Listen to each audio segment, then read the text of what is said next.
जय हिंद फ्रेंड्स, स्वागत है आपका अपने चैनल स्टडी लाइफ 98 पे। आज की क्लास में हम लोग देखने वाले हैं गुणनखंडों के योगफल ज्ञात करने पर आधारित प्रश्न। मतलब गुणनखंडों का योगफल कैसे ज्ञात किया जाता है उससे रिलेटेड प्रश्न इस वीडियो में हम लोग देखेंगे। तो चलिए अपने टॉपिक की शुरुआत करते हैं। देखिए, कुछ बेसिक बातें मैं आपको रिविजन कर दे रहा हूँ, बता दे रहा हूँ कि गुणनखंड किसे कहते हैं। देखिए, गुणनखंड, गुणक और भाजक तीनों का मतलब सेम होता है, ठीक है। और फिर देखिए, जैसे मान लीजिए आपके सामने प्रश्न आ जाए कि 12 के गुणनखंडों का योगफल ज्ञात कीजिए। तो 12 के कौन कौन से गुणनखंड होंगे? वे सभी संख्याएं 12 के गुणनखंड होंगे जो इसको विभाजित कर देंगी। कौन कौन संख्याएं विभाजित कर देंगी? एक 12 को काट देगा, फिर 2, फिर 3, फिर 4, 3 चौके 12, 4 तिहाई 12। फिर मान लीजिए वो 6 दूना 12 हो जाएगा, 12 एकम 12। मतलब 12 के गुणनखंड कौन कौन से हैं, 12 के भाजक कौन कौन से हैं, 12 के गुणक कौन कौन से हैं? 1, 2, 3, 4, 6 और 12। प्रश्न नंबर है कि 12 के सभी गुणनखंडों का योगफल ज्ञात कीजिए। तो लिख रहा हूं मैं, कुल गुणनखंडों का योगफल, कुल गुणनखंडों का योगफल, कुल गुणनखंडों का योगफल। देखिए, मेथड 1 है, अभी मेथड 2 में एक बहुत खतरनाक ट्रिक इसका बताऊंगा। पहले मेथड बेसिक समझ लीजिए कैसे इसको हम सॉल्व कर रहे हैं, है ना। उसके बाद इसका ट्रिक तो इतना शानदार है कि आपको मेहनत करने की जरूरत नहीं पड़े, बिना कलम उठाए आप इसका आंसर बता देंगे। तो पहले बेसिक समझिए, इन सबको जोड़िएगा, जोड़िए, जोड़ कर देखिए कितना आ रहा है। 12 में 6 जोड़ेंगे 18, 18 में 4 जोड़ेंगे 12 6 18, 18 4 22, 22 3 25, अब 25 में 3 जोड़ेंगे क्या हो जाएगा? 28। मतलब कुल गुणनखंडों का योगफल कितना आ गया? 28। प्रश्न इसमें एक और बन जाए, इसके कुल सम गुणनखंडों का योगफल बताइए। कुल सम गुणनखंडों का योगफल बताइए। तो कुल सम गुणनखंडों का योगफल क्या हो जाएगा? इसमें सम संख्याएं कौन कौन सी हैं? 2, 4, 6 और 12। 2 में 4 जोड़ेंगे 6, 6 में 6 जोड़ेंगे 12, 12 में 12 जोड़ेंगे 24। मतलब कुल सम गुणनखंडों का योगफल क्या हो जाएगा? 24। प्रश्न ये बन जाए कि कुल विषम गुणनखंडों का योगफल बताइए। कुल विषम गुणनखंडों का योगफल बताइए। इसमें विषम संख्याएं कौन कौन सी हैं? 1 और 3। 3 में 1 जोड़ेंगे क्या हो जाएगा? 4। मतलब विषम गुणनखंडों का योगफल कितना आ गया? 4। देखिए, टोटल 28, सम इसमें हो जाएंगे 24, विषम हो जाएंगे 4। 24 में 4 जोड़ेंगे क्या मिल जाएगा आपको? 28। ठीक है। अब ये तो मेथड 1 हुआ। मेथड 2 सीखिए, एकदम खतरनाक ट्रिक इसका, जिस तरीके से आपको सारे प्रश्नों को सॉल्व करना है। मान लीजिए तरीका 12 का दिए तो बड़ी आसानी से आप लोग बता दें, यहाँ 12,000 दे दे, 15,000 दे दे, 20,000 दे दे, तो वहां पे इस तरीके को लगाने यदि बैठ गए ना तो बहुत ज्यादा समय लगेगा, हो सकता है कि आंसर भी ना निकाल पाए आप बहुत कम समय में। तो इससे बचना है, इससे केवल कॉन्सेप्ट सिखाने के लिए हम इसको बताए हैं। बाकी आपको अप्लाई क्या करना है? दूसरा मेथड अप्लाई करना है। देखिए, 12 को क्या लिखेंगे आप? 12 को लिख सकते हैं 2 के पावर 2 गुणे 3। अब कहें सर 2 के पावर 2 गुणे 3 कैसे है, इसके बारे में कुछ बता दीजिए। इसके बारे में भी कुछ बता दे रहा हूं मैं। क्या करेंगे? 12 का फैक्टर करेंगे। 2 छके 12, 2 तिहाई 6 और 3 एकम 3। देखिए, 2 दूना 4, 4 तिहाई 12, 2 गुणे 2 मतलब 2 के पावर 2 कर सकते हैं। 3 का यहाँ पे क्या है? 3 है। पहला प्रश्न यहाँ पे है कि कुल गुणनखंडों का योगफल बताइए, है ना। कुल गुणनखंडों का योगफल बताइए। मैं लिख दे रहा हूं आराम से इसको, कुल गुणनखंडों का योग। ये कुल गुणनखंडों के योग में करना क्या है आपको? देखिए, 2 के पावर 2 दे रहा है ना, 2 के पावर 2 दे रहा है, तो आप लिखना स्टार्ट कीजिए 2 के पावर 0 से। 2 के पावर 0 प्लस 2 के पावर 1 प्लस 2 के पावर 2। ठीक है अब 2 के पावर 2। देखिए, 3 के पावर 1 दे रहा है आपको ना, 3 के पावर 1 दे रहा है, इसको भी 3 के पावर 0 से लिखना चालू कीजिए। 3 के पावर 0 प्लस 3 के पावर 1। एक बात हम आपको बताए थे कि किसी भी अचर संख्या के पावर जब 0 होता है तो उसका मान क्या हो जाता है, 1 हो जाता है। जैसे 2 के पावर 0 का मान 1, 5 के पावर 0 का मान 1, 10 के पावर 0 का मान 1, 20 के पावर 0 का मान 1। तो कोई भी अचर संख्या दिखाई दे उसके पावर 0 यदि आपको दिखाई दे रहा है उसका मान क्या होगा, 1 होगा। ठीक है, तो कुल गुणनखंडों का योगफल निकालने के लिए आप इस तरीके को अप्लाई किए तो 2 के पावर 0 का मतलब 1, और 2 के पावर 1 का मतलब 2, 2 के पावर 2 का मतलब 4, और देखिए 3 के पावर 0 का मतलब 1, और 3 के पावर 1 का मतलब क्या हो जाएगा, 3। अब बताइए क्या हो जाएगा यहाँ पे, 4 2 6 6 क्या हो जाएगा 7, और 7 गुणे 4 7 चौके क्या हो गया 28।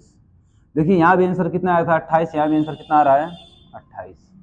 ठीक है, अगला प्रश्न आपसे बोल दे कि कुल समगुणनखंडों का योगफल बताइए, कुल समगुणनखंडों का योगफल बताइए।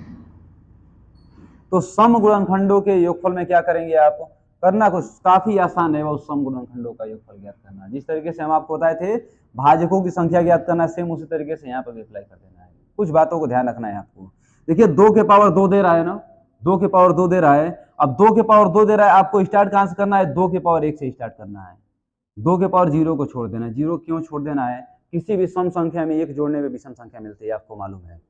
किसी भी सम संख्या में यदि आप 1 जोड़ेंगे तो क्या मिलेगा आपको, विषम संख्या मिलेगा। विषम संख्या को लेना नहीं है आपको, क्यों सम संख्याओं को लेना है। 2 के पावर 0 को छोड़ दीजिए तो क्या लिखेंगे यहाँ पे, केवल इस सम संख्या पे इस काम को करेंगे, विषम संख्या पे इस काम को नहीं करेंगे। 2 के पावर 2 दे रहा है, 2 के पावर 1 प्लस 2 के पावर 2, और 3 के पावर पूरा लिखिए, 3 के पावर 0 प्लस 3 के पावर 1। अब सॉल्व कीजिए इसको। 2 के पावर 1 का मतलब 2, 2 के पावर 2 का मतलब 4, 3 के पावर 0 का मतलब 1, और 3 के पावर 1 का मतलब 3, 4 2 6, और 6 गुणे 4 6 6 क्या हो जाएगा बाबू 24। यहाँ भी क्या था 24, यहाँ भी क्या आ गया 24। दोनों तरीके हम लोग के आंसर से मिला। ठीक है, अब आगे ध्यान दीजिए विषम गुणनखंडों का योग। आप लिख लीजिए यहाँ पे विषम गुणनखंडों का योग, कुल विषम गुणनखंडों का योग जो यहाँ पे लिखा हुआ है।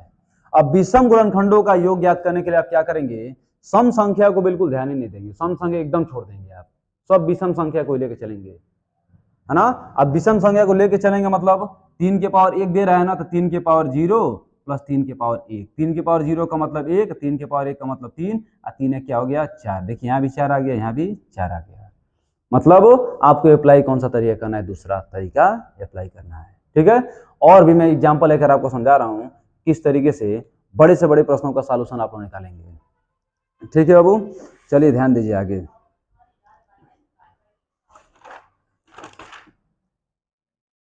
इनको मिटा दे रहे हैं हम केवल, ठीक है, इनका भी कोई काम नहीं है, मिटा दे रहे हैं।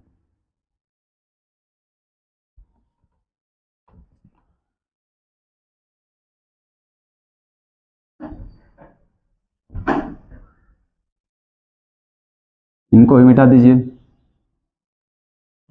मान लीजिए आपके सामने प्रश्न है बाबू 18 के सभी गुणनखंडों का योगफल बताइए, 18 के सम गुणनखंडों का योगफल बताइए, और 18 के विषम गुणनखंडों का योगफल बताइए। तो कैसे बताएंगे आप, 18 क्या लिख सकते हैं बाबू, 2 गुणे 3 के पावर 2। अब 2 गुणे 3 के पावर 2 कैसे आएगा, इसका फैक्टर कर दीजिएगा। देखिए 3 का स्क्वायर 3 तरीके 9, 9 दूना 18। आपको कुल गुणनखंडों का योगफल बताना है, तो कुल गुणनखंडों का योगफल कैसे निकालेंगे आप, 2 के पावर क्या दे रहा है 1, तो लिखेंगे 2 के पावर 0 प्लस 2 के पावर 1 बस। 3 के पावर 2 दे रहा है ना, तो 3 के पावर 2 दे रहा, लिखेंगे क्या 3 के पावर 0, 3 के पावर 1 प्लस 3 के पावर 2। अब इसी को सोल्व कर, इसको मिटा दे रहा हूँ, बाद में लिख के कर देंगे। ठीक है, बढ़िया समझा जाए इसको। तो बताइए 2 के पावर 0 का मतलब 1, 2 के पावर 1 का मतलब 2, हाँ देखिए 3 के पावर 0 का मतलब 1, 3 के पावर 1 का मतलब 3, और 3 के पावर 2 का मतलब 9। 2 1 क्या हो गया 3, और 9 3 12, 12 1 क्या हो गया 13, 9 3 12, 12 1 क्या हो जाएगा बाबू 13, अब 13 यहाँ क्या हो गया 39। मैंने कुल गुणनखंडों का योगफल कितना आ गया 39। अब देखिएगा इसमें कुल सम गुणनखंडों का योगफल, कुल समगुणनखंडों का योगफल। इसको कैसे ज्ञात करेंगे बाबू? सम संख्या क्या दे रहा है? 2, तो 2 के पावर 0 को नहीं लेंगे, 2 के पावर 1 को लेंगे। 2 के पावर 1। दूसरे कोष्टक में 3 के पावर 2 दे रहा है, तो 3 के पावर 0 प्लस 3 के पावर 1 प्लस 3 के पावर 2। 2 के पावर 1 का मतलब 2, और 3 के पावर 1 का 3 के पावर 0 का मतलब 1 प्लस 3, 3 तरीके 9।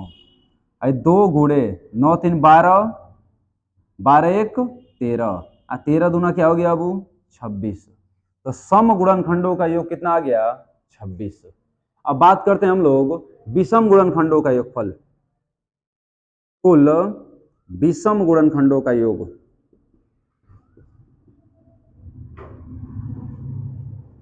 विषम गुणनखंडों का योग कैसे बताएंगे आप? कुल विषम गुणनखंडों का योग आपको सम संख्या को लेना है, नहीं खाली विषम संख्या को लेना है।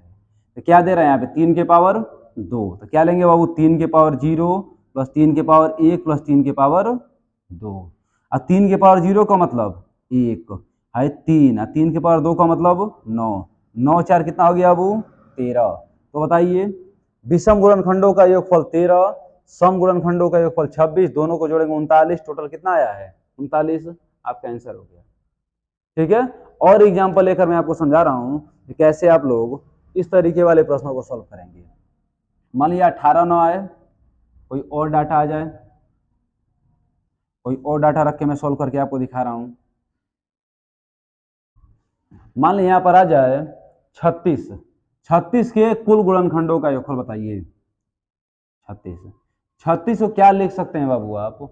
36 को लिख सकते हैं 2 के पावर 2 गुणे 3 के पावर 2, है ना? या कैसे आएगा? आप इसका फैक्टर करिए, आपको मिल जाएगा। देखिए 2 दूना 4, 3 तरीके 9, और 9 चौके क्या हो जाएगा? 36।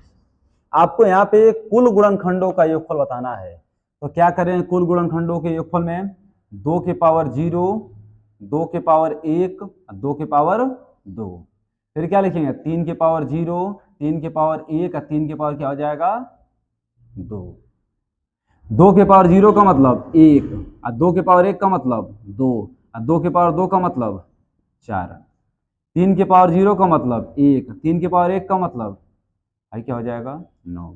4 2 6 6 1 7, 9 3 12 12 1 13, 13 7 क्या हो गया बाबू? 91। कुल गुणनखंडों का योगफल कितना आ गया? 91। फिर देखिए कुल सम गुणनखंडों का योगफल। समल तो और आसान है बाबू, यहाँ पे 2 के पावर 0 केवल नहीं लेना है, बाकी सब लेना है। 2 के पावर 1, 2 के पावर 2, यहाँ क्या लिखेंगे? 3 के पावर 0, 3 के पावर 1, और 3 के पावर 2। 2 भाई क्या आ जाएगा? +4। इसको क्या लिखें? 1 + 3 + 9, 4 2 क्या हो जाएगा? 6, और 9 3 12, 12 क्या हो गया? 13, 13 6 क्या हो गया बाबू? 78। सम गुणनखंडों का योगफल कितना आ गया? 78। विषम गुणनखंडों का भी योगफल ज्ञात कर दीजिए। 3 के पावर 2 दे रहा है ना बाबू, तो 3 के पावर 0, 3 के पावर 1, और फिर क्या हो जाएगा? 3 के पावर 2। तो 1 + 3, 3 तरीके 9, 9 4 क्या हो गया बाबू? 13। 9 4 कितना आ गया? 13। तो विषम गुणनखंडों का योगफल कितना आ गया? 13। ठीक है, तो हमें उम्मीद है कि इस टॉपिक में अभी तक आपको कोई दिक्कत नहीं होगा। और कुछ एग्जाम्पल लेकर मैं आपको समझा दे रहा हूं ताकि आपका पूरा डाउट हमेशा के लिए इस टॉपिक से दूर हो जाए। मैं 72 को लेकर थोड़ा समझा रहा हूं, समझिएगा।